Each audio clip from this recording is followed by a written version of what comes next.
நாட்டில் முன்னெடுக்கப்படும் சட்டவிரோத தொழில் நடவடிக்கைகள் அனைத்தும் நிறுத்தப்படும் கடற்றொழில் அமைச்சர்.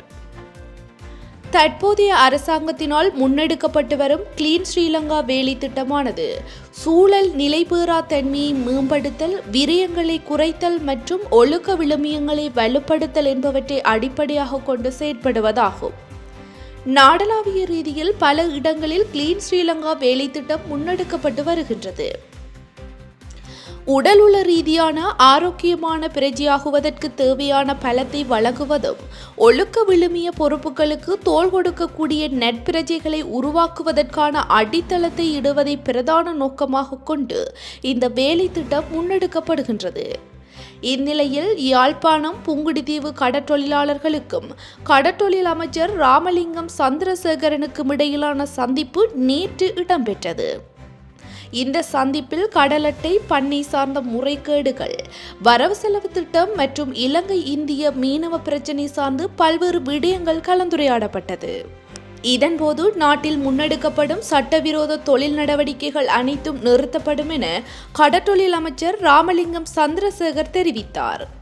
அத்துடன் இங்கு வழங்கப்பட்ட கடல் அட்டை பண்ணைகள் சரியான முறையில் வழங்கப்படவில்லை எனவும் கடற்றொழில் அமைச்சர் சுட்டிக்காட்டினார். மேலும் முறைகேடுகள் நடந்திருக்கின்றமையினாலேயே அதனை தற்போது வழங்காமல் நிறுத்தி வைத்திருக்கின்றோம் எனவும் அமைச்சர் வலியுறுத்தினார். இவ்வாறான செயற்பாடுகளை மேற்கொள்ள அரசாங்கத்துக்கு லஞ்சம் வழங்க தேவையில்லை எனவும் கடற்றொழில் அமைச்சர் சுட்டிக்காட்டினார். மேலும் இன்று வரவு செலவு திட்டம் ஜனாதிபதி அனுரகுமார திசாநாயக்கவினால் பாராளுமன்றத்தில் சமர்ப்பிக்கப்பட்டுள்ள நிலையில் கிராமத்தை நோக்கி நிதி பாய்ச்சலை செய்வதே அரசாங்கத்தின் நோக்கம் எனவும் அமைச்சர் கூறினார்.